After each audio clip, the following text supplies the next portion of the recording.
Here's a sikha that reminds us not to get too comfortable in the world as we know it. Our parasha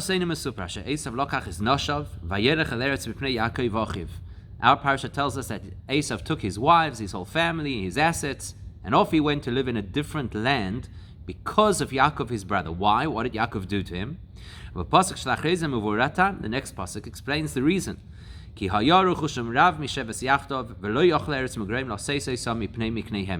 Because they had too many assets between them, and the land that they were in could simply not accommodate their flocks. Rashi comments on this, and we're going to have many questions on Rashi's commentary. It's the first thing, pay attention to which words Rashi comments on. Rashi quotes the following words, that the land of their sojourn could not accommodate them. How could it not accommodate them? And Mefarish, he explains, it did not provide enough pasture for their animals. And then there's a medrash that Rashi quotes, which we're not going to talk about now. We're going to talk about it a little bit later in the Sikha. So hold that thought. We'll come back to it. First, let's talk about this concept that Rashi identifies that there wasn't enough pasture land for their animals. What's Rashi's intention here according to the commentaries on Rashi?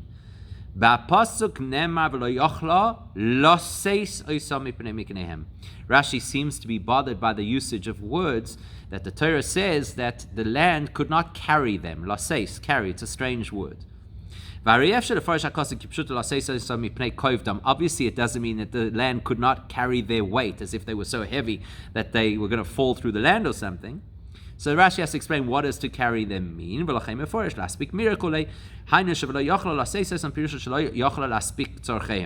Rashi has to explain carry over here does not mean in the sense of carrying weight. It means to be able to carry what they needed. Couldn't provide enough resources for what they needed, and so therefore Eisav had to move on. So that's what it would seem to be, right? Rashi has to tackle this concept of the carrying of Eisav and Yaakov. So Eisav leaves, and Rashi says it's because there wasn't enough pasture for their animals. That's going to raise a series of questions for us. Number one, according to the way Rashi explains it here, it sounds like Rashi is actually explaining the words that the land could not accommodate them because of their flocks, which he explains that there's not enough pasture land. Then Rashi should have just quoted those words. Right? Those are the words he should have quoted. Instead, which words does Rashi quote? That the land of their sojourn wasn't capable. But he doesn't say the words which seem to be key words. Question number two.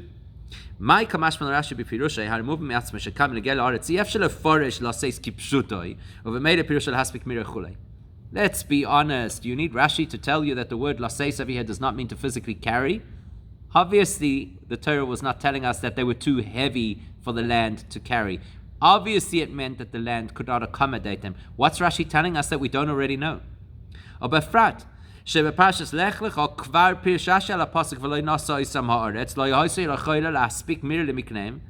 Especially considering that back in Parshas Lech Lecha, where there was the conflict between Lot and his uncle Avraham about their flocks, there also the Torah said the land could not accommodate them, and Rashi already explained over there that it means that there wasn't enough pasture. So now Rashi has to explain it again. Usually Rashi does not repeat things that he's already explained previously. Question 3. Why does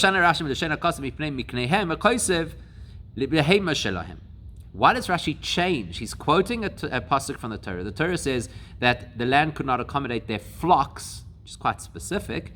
And Rashi instead says there wasn't enough room for their animals, which is a little bit more general. And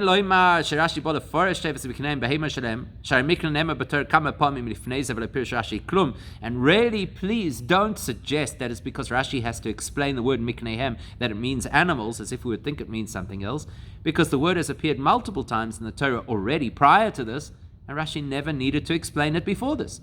So why now would he have to explain miknehem means they're animals? And not only that, Viseira Mizoi, בפרשת לך הנ"ל, כוסף רש"י בפירוש להספיק למקניהם, הנשזוי טבע שפירושה פשוט, שהרי בכוסף שם לא נזכר מקנה. Go back to Parshas Lech Lecha, where Rashi spoke about the fact that the land could not accommodate both Avraham and Lot, and there he uses the word miknehem in his interpretation, obviously assuming you know what it means. It means flock. So then it's unthinkable that here he has to tell you, oh, do you know what miknehem means? You clearly do know what it means because I've already used it before, quite comfortable in the belief that you know what it means. Question number 4. Now that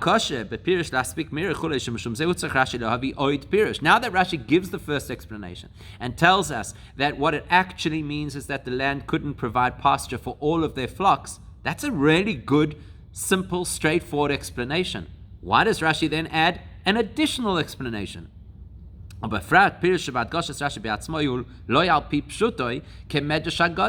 Especially if you consider that the second explanation Rashi quotes in his own words is not pshat. It's not the simple understanding of the pasuk. It's midrash, which is a whole different technique of learning.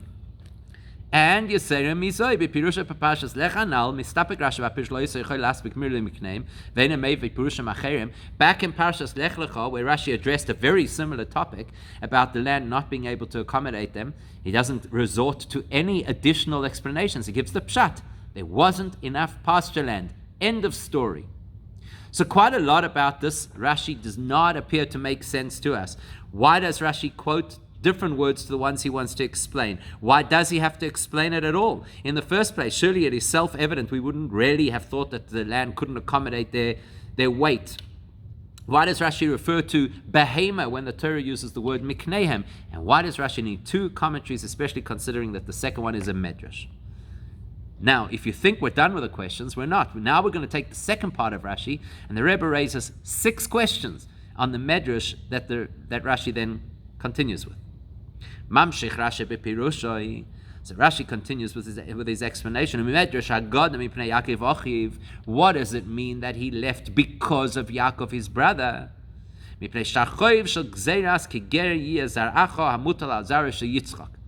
What it means is that Eisav ran away because he knew that there was this document, this IOU document that hung over the heads of all of the descendants of Avraham Avinu, that they were told by Hashem they would be strangers in a foreign land. Omar eleich li mikan eini chelik lo matona shenitna lo haaretz azois v'lo pipiron ashtar. So Eisav says, I don't need this. I don't need this land, and I don't need the issues that come with it. I don't need this specific place to live. I could live anywhere in the world. Living in this place means that one day my descendants are going to be strangers in a foreign land. I don't need that either. And then Rashi also continues, plus Eisav was also ashamed of the fact that he had sold his birthright to Yaakov. Here too, 6 questions that we need to understand. Aleph number 1. Firstly, we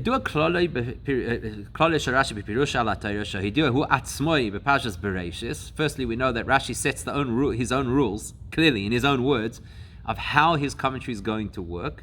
And what does he say? Multiple times, I only come to teach things that relate to the pshat, the simple understanding of the pasuk. And if I do quote a medrash, it's to help to clarify the details of the exact wording of the pshat, simple understanding of the pasuk.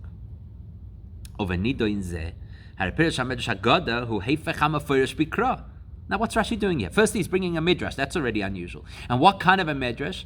A midrash that appears to go exactly contrary to what the pasuk said. The pasuk said, why did Eisav leave? Because practically he couldn't live in this place. There wasn't enough pasture for him and for Yaakov's flocks. Medrash says, why did he leave? He didn't want to have any of the tzoros of what's going to happen in the future if his descendants have to go into a foreign land. The Torah doesn't even allude to that. Why bring such a medrash? Question number 2. The shoyn oishel Rashi mipnei abu shechulei veloy kasav yashem mechiyotz v'kedarke b'cham k'mish mei pirish chadash. It's interesting that Rashi gives a second explanation, but actually it looks like there are three explanations here. The first one, that there wasn't enough pasture land. The second, that he was worried about the concerns of being a foreigner. And the third, that he was embarrassed for having sold the birthright. But Rashi seems to make the last two as if they're a single explanation. He doesn't even use words like, and other people explain, etc. Which implies that the shame he felt over selling the birthright is an extension of the explanation that he was afraid of becoming a foreigner because of having this land. But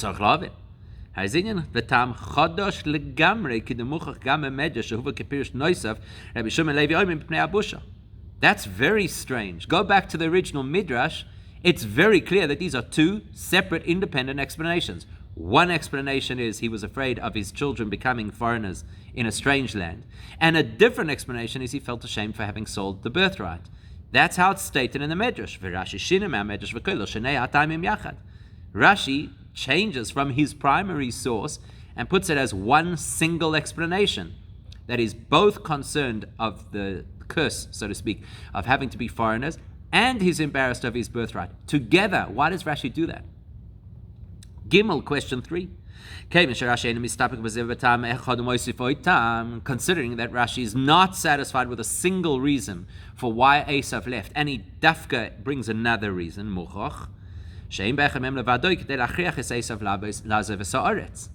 that implies that neither reason alone was enough to convince Eisav to leave. So just the factor of the pasture land would not have forced him to emigrate, and just the concern about his children becoming strangers in a foreign land would not have compelled him to leave either.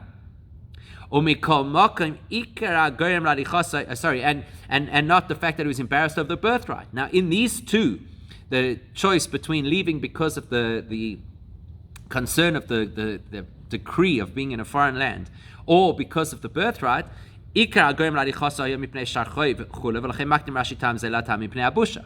out of the two, Rashi puts the one about the birthright second. That tells you that the main reason in this explanation of the Medrash, the main reason for Eisav to want to leave is because he's worried about the decree against his children, and the issue of the birthright would appear to be a secondary issue. So we have to understand, why is that? So it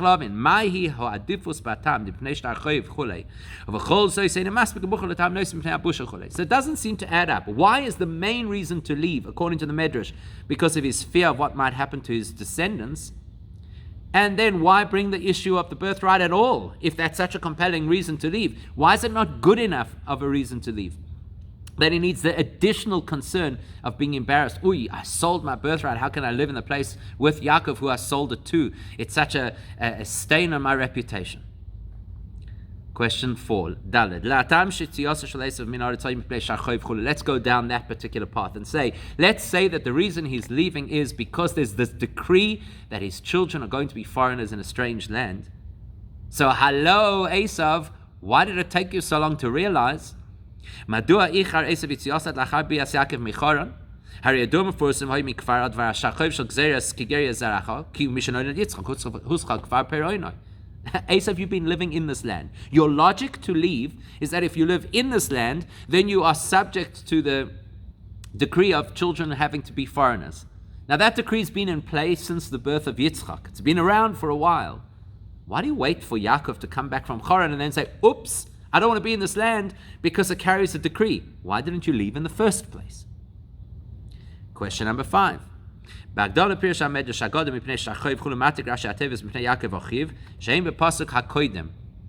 it's a nuance, but it is interesting. Rashi usually comments only on the words that he's quoted in the headline.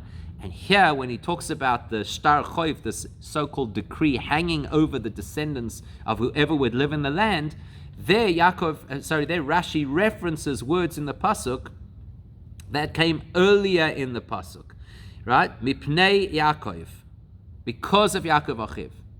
So why stick that in over here? You should have maybe discussed it at that point, in the previous pasuk. And last question, Yisayim Izoy Harizerai Listor the Pirush Rashi, Sheini Mipnei Shachav Davram Ki Mipnei Yaakov. What's Rashi arguing here from the Medrash point of view? that Eisav wants to leave because of something that was told to Avraham. Well, the pasuk doesn't say that. The pasuk says clearly he's leaving mipnei Yaakov achiv. That Yaakov is the catalyst for his movement, not Avraham. So actually the pasuk would seem to undermine Rashi's argument that it's because of the decree that dates back 2 generations, and that's why Eisav is leaving. So many questions on how Rashi has approached this particular pasuk. Questions on the first part of Rashi, questions on the second part of Rashi, questions on the structure of Rashi, questions on the logic of Eisav. Quite a lot to unpack over here. And interestingly, sometimes when there are many questions, you can unpack them with one single shift. The whole explanation is this. In the preceding pasuk, which told us about Eisav's move, as opposed to this pasuk, which tells us why he moved. So the pasuk that speaks about his move says this.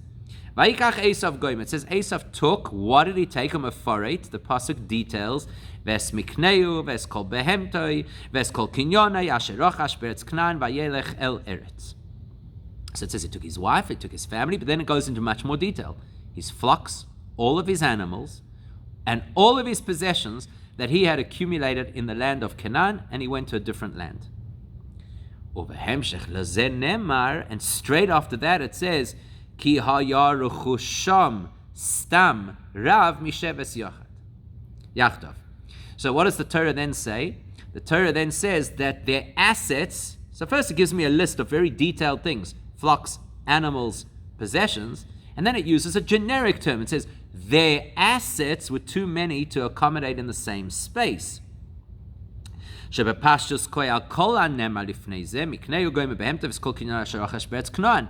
that you've used the word ruchusham, that links to the previous word rochash, everything that he had collected in the land of Canaan. So it sounds like what's it saying? That all of their assets were the issue. All of the things that they possessed, they simply couldn't live in the same environment because they both had too much general wealth. So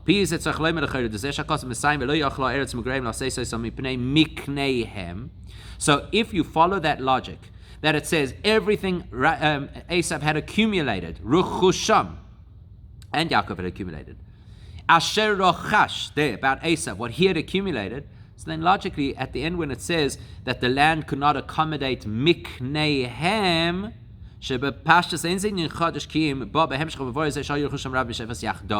which is obviously not a brand new concept, it's a continuation of the conversation. Mikneihem is an extension of the ruchush, the possessions that they had which didn't allow them to live in the same space. Surely loy koi al teves mikneu shebapasuk hakodim or pirusha kebepashas lech lecha laspik mir levehema shelehem ki im pirusha im l'shem miknas kesef kol ruchusham. This is where Rashi picks up on something and says, 1 second. You've now told me about all the ruchush, all of the accumulated wealth of Eisav, which includes certain different categories, mikne, behema, general ruchush. And then you added the words asher rochash, everything that he accumulated. And then you say that the land could not accommodate them because of miknehem. Oh, well, in that case, I think maybe miknehem is a more generic term. Yes, I know in other places in the Torah previously, like in Parashas Lech Lecha, mikneh specifically means flocks. But maybe over here it means mikneh kinyonoi, which is a generic term of possessions. So maybe the Torah is telling us that because of their possessions, the land could not accommodate them. And then you'd have to explain like this. Yaakov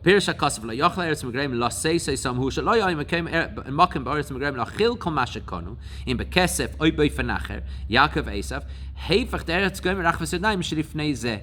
Now this would be an issue because this would seem to imply that physically there wasn't enough space in Canaan to house all of the collection of assets of both Yaakov and Eisav. And that's odd because we were told that it's Eretz Rachvas Yadayim, that it's a broad and open land.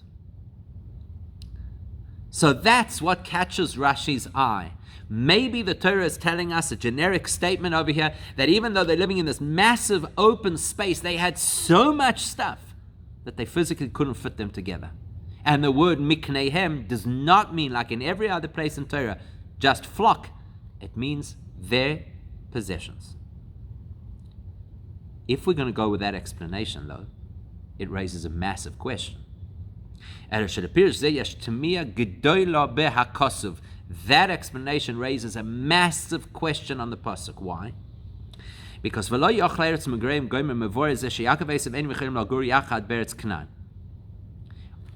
the pasuk explains, if it does mean that there's not enough space for the two of them in Canaan, that only explains why one of them has to go. But you know, it's a mega question over here. Why would Eisav be the one to leave? And there are a whole lot of logical reasons why Eisav Dafka should not be the one to leave. First of all, the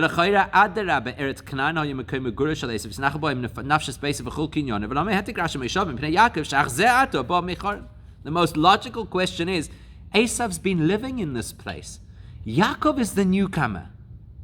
It's illogical to say that Eisav is now going to move out because the area is cluttered. The most logical thing for him to be would be to turn around to Yaakov and say, hello, I've been living here peacefully until you came along. You're the problem. Find somewhere else to live. And not only that, Yisera Mizai. Anybody who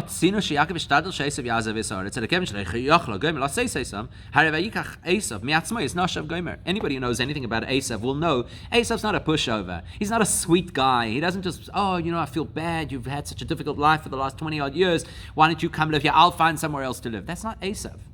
And we don't find anywhere that Yaakov cajoled him into going. The Torah makes it sound like, okay, it was an independent decision. Eisav made the decision of his own, and that's why he's going. And this bothers Rashi tremendously. I could explain that the word miknehem means simply that there was so much stuff between the two of them that they couldn't live in the same place. That will not give me the slightest clue as to why Eisav uncharacteristically packed up and went like a lemela. It's not his nature. That's what Rashi's got to address. Therefore, Rashi addresses that big question. How on earth did Eisav suddenly, after all of these years, decide that he's moving? So to that, Rashi quotes the words, that the land they were living in could not accommodate them. And he explains, what does it mean couldn't accommodate them? It's specific. It's not that there's not enough space for them, but rather it's specific. There was not enough pasture land for the two of them. In other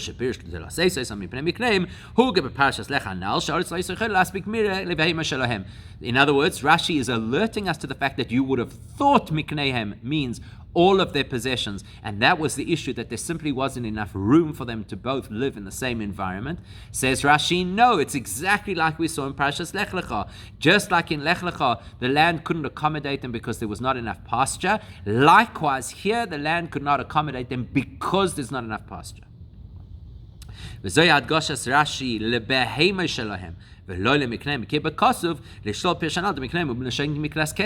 that's why Rashi does not use the same word as in the pasuk miknehem, because that's the word you might misunderstand. Because you might have thought miknehem actually means their possessions, and he needs us to know that miknehem means their animals. That's why he uses the word livehemos to make it crystal clear that the issue at hand over here is there's a lack of pasture land. Because this is the first thing that helps us to appreciate why Yaakov has a better argument to remain in the land over Eisav. Why?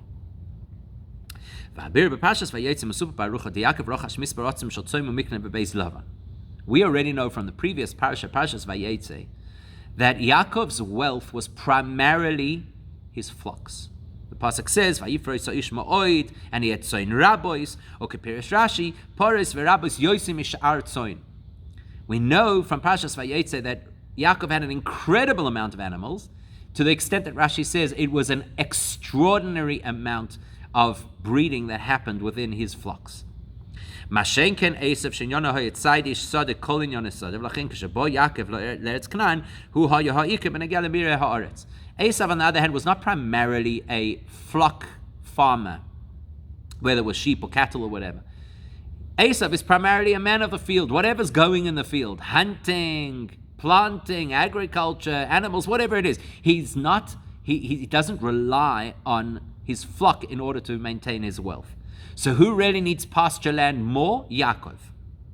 ולכן כשנסבר שלא יוכל הגומל להספיק מירה וכולי, הרי בזה היה ליעקב קדימה בעדיפות על עשיו. So now when it emerges, as Rashi wants us to see, that the issue is not an issue of space to accommodate them, but it's specifically an issue of enough pasture land, live heimois. Well, who should get precedence for pasture? Yaakov, because his whole livelihood depends on it. ולכן מדגיש רש"י, דמה שלא יאכל גומל להספיק מירש, על פי זה מובן מה שהלך עשיו מפני יעקב. That's why Rashi says the issue at hand over here is pasture, which gives Yaakov a better argument why he should remain in the land, and why it is that Eisav got up and left. Of course, because Esav's just going to get up and leave, because he's always going to do what is right. Muvan says the Rebbe exactly that point. Obviously, Rashi cannot be satisfied that that is the full motivation of what got Eisav to move.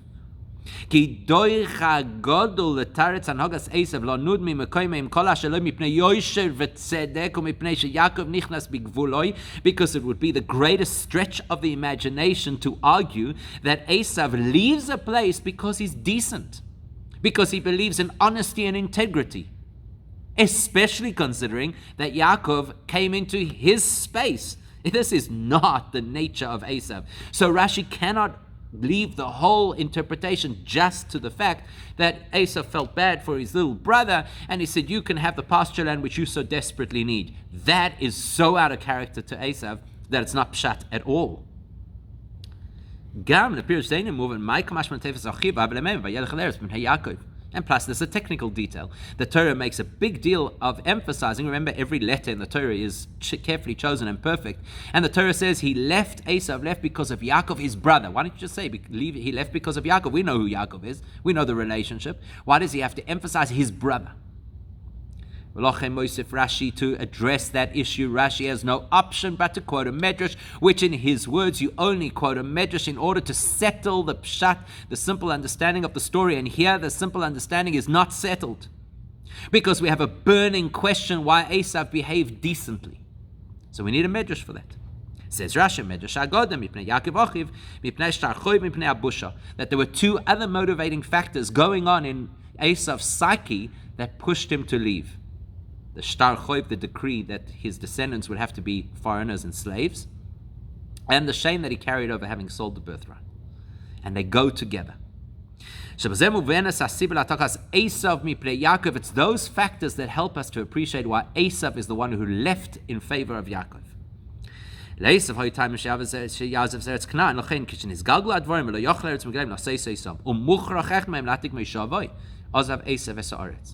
Eisav had other pre-existing reasons to leave this land, which he had procrastinated about, but they were there. So now when it hits a critical moment and someone's got to go, Eisav's the one who chooses to go because he already had these niggling concerns that had been in his mind for a long time. Now we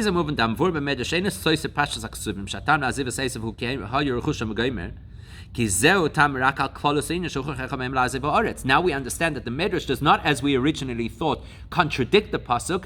It endorses the pasuk. The pasuk says somebody had to go. The Medrash tells us who had to go. The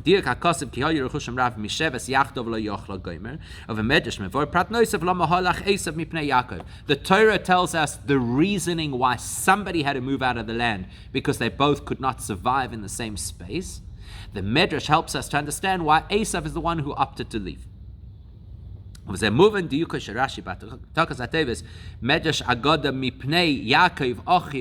we can address that question. We said, why is Rashi importing the previous pasuk into this interpretation? Why is he using the words that Eisav left because of Yaakov, his brother? Well, because that's exactly the point of the second explanation, which consolidates for us our understanding of why Eisav is the one who left.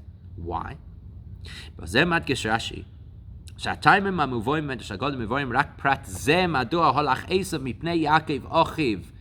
what Rashi wants us to know. He wants us to know that this medrash is not yet to explain the entire pasuk, because the pasuk is self-understood. There was an issue of space. There was an issue of pasture. Somebody had to move. This medrash is only to explain the mipnei Yaakov Achiv, why Eisav is the one who chose to move. Rashi mate gam tevas achiv the Ramish al de pish zeh the shtar choyvim gam kem shmucher hakosem hat gishkanu achva ma shein ke velo yachle eretz goyim shtzach is derach shak derech agav mosif achiv. And that's why Rashi specifies over here mipnei Yaakov achiv. Achiv, the brotherly connection between them, is extremely relevant to this part of the explanation. The first part of the pasuk, when it tells us that they couldn't live in the same place because there wasn't enough pasture, it's not that important for us to know that Yaakov is Eisav's brother. But when we get to the point that Eisav has other considerations why to leave the land, and those considerations include what's going to happen to his descendants potentially, and the fact that he's ashamed for having sold the birthright, that links back to the fact that it's Yaakov, his brother. That relationship is now important. Now we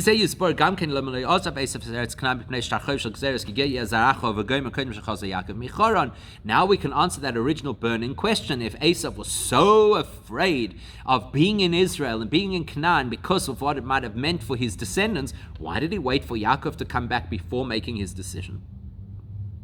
Now we get it. So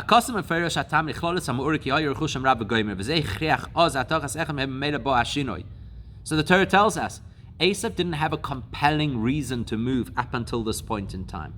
He had a concern, he was worried about the document, but there was nothing forcing his hand, and as we often do with issues, we push them under the rug, and we say we'll deal with them at an appropriate time.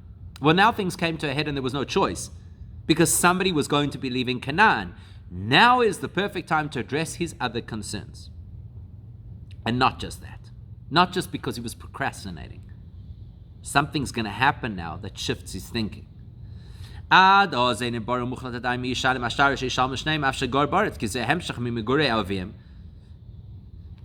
this point in time, the decree of somebody's descendants having to leave Canaan was just like kind of passed down sort of naturally from Abraham through the family. Something's going to change now. Somebody's going to make a conscious decision to be in this land. See the difference? If you're just in this land because that's your default position, that's where you are. So you could say, I don't know, maybe my children will become the slaves, maybe Yaakov's children will become the slaves when he moves, if he moves back or whatever. But now when I have to make a conscious decision, do I want to be in this land or not, then it's a conscious accepting of the terms and conditions. When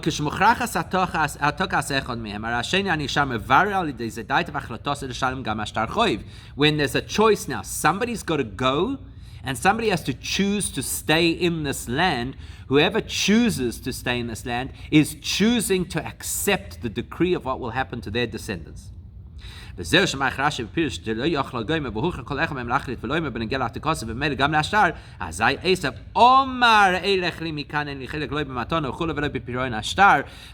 Rashi emphasizes for us, and he says over here, that's why it now comes to the moment where he has to make a decision, Eisav. And he has to say, I don't want to be here. He has to say, I don't want to accept the contents of the decree against my descendants. So now it all comes together. Why does somebody have to go? Because there's not enough pasture land. Why does Eisav choose to go? Because he had other considerations. Why are those considerations relevant now? Because if he would stay, he would be making a statement, I accept to suffer, or for my children to suffer, in accordance with the decree that was given to Avraham Avinu. However, that in itself is not a good enough reason for why Eisav would have left. Even if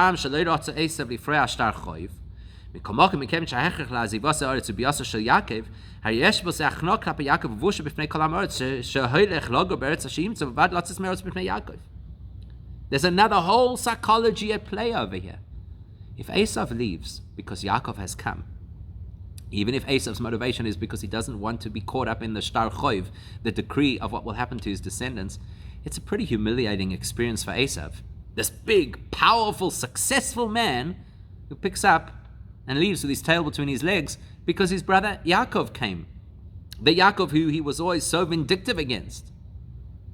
Therefore Rashi adds another angle to it. And the addition is not another explanation, it is an enhancement of this explanation. When the Medrash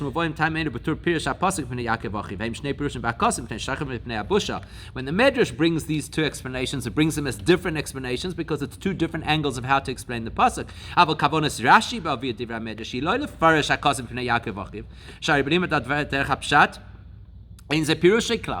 But Rashi's not using the Medrash over here to explain the wording of the pasuk. He's using the Medrash to explain the psychology of Eisav. And therefore he doesn't have to say there are two possible ways you fit this into the wording. It's one psychological process that Eisav's going through, namely, in order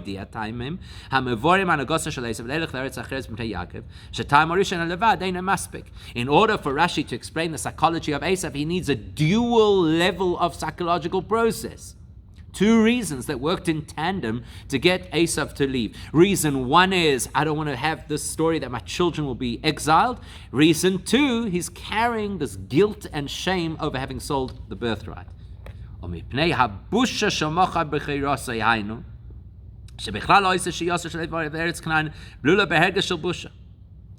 Rashi's telling us over here is that as long as Eisav had lived in Canaan for all of these years, he always felt shame. Why did he feel shame? It's not my place. I sold my rights. Now Yaakov arrives, it accelerates his sense of shame. You know how embarrassing it is that now here is the candidate that I sold it to, and we're going to live as neighbors? And he's going to be every single day, so to speak, in my face, consciously or not, making me think I'm really a stranger, I don't belong here? And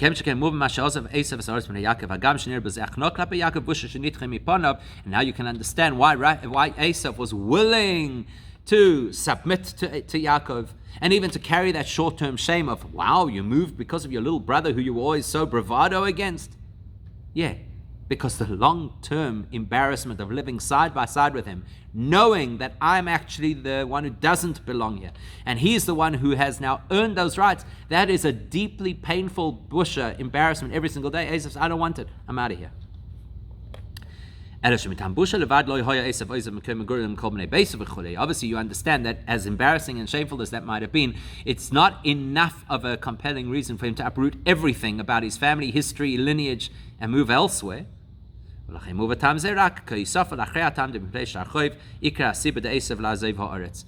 Rashi can only bring this explanation as an add-on. The main reason to leave is so as not to expose his children to exile.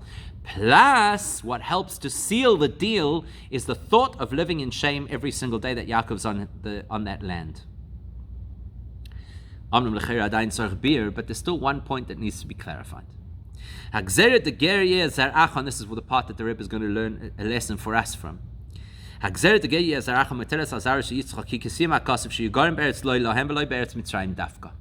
When Hashem decreed to Avram Avinu that his children would be, his descendants would be strangers in a foreign land, nobody said it had to be Egypt. Rashi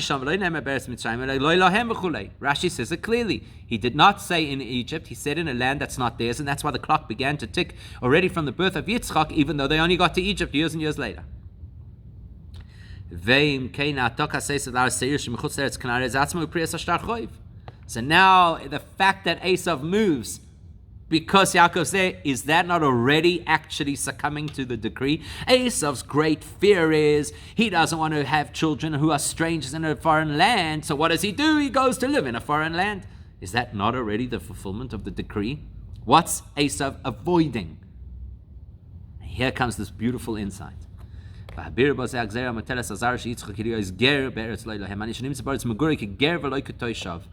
emphasis of the decree was not the foreign land, but the ger yezaracha, the feeling of being a foreigner in that land, that you never settle, you never assimilate, you never become part of the milieu.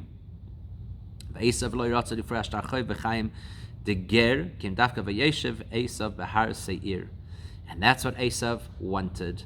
He's willing to move to another place, but when he moves to this new place, he will settle as a full citizen. He doesn't want to live as a ger. He doesn't want to be displaced and feel it. He wants to be displaced and settle. Take on a new identity, new citizenship, new culture if necessary. Assimilate as long as you feel solid. Whoa. And that teaches us all a great lesson for ourselves living in Golus.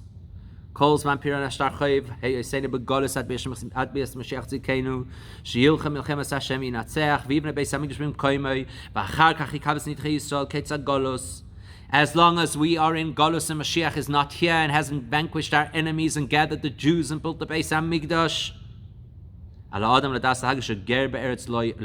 we dare not take an Eisav attitude and say, well, it's okay, I'm at home in this place. It's not my home, but I'll be at home. We're not allowed to take that attitude. We have to remember, Ger, we are strangers in that land.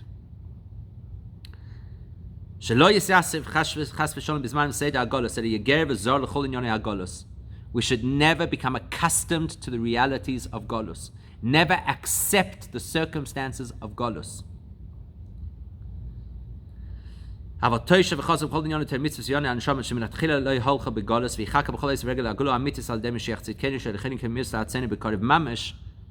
goal and responsibility is to never feel at home in Golus, to never accept the attitudes of Golus, but to recognize that our purpose is Torah and mitzvahs, and our purpose is connection to Hashem. And our home will be when Mashiach comes, and we will never be satisfied, unlike Eisav, who was happy to be satisfied in a foreign land. As long as it felt like home, a Jewish person is not going to accept a foreign environment until we are home with Mashiach immediately.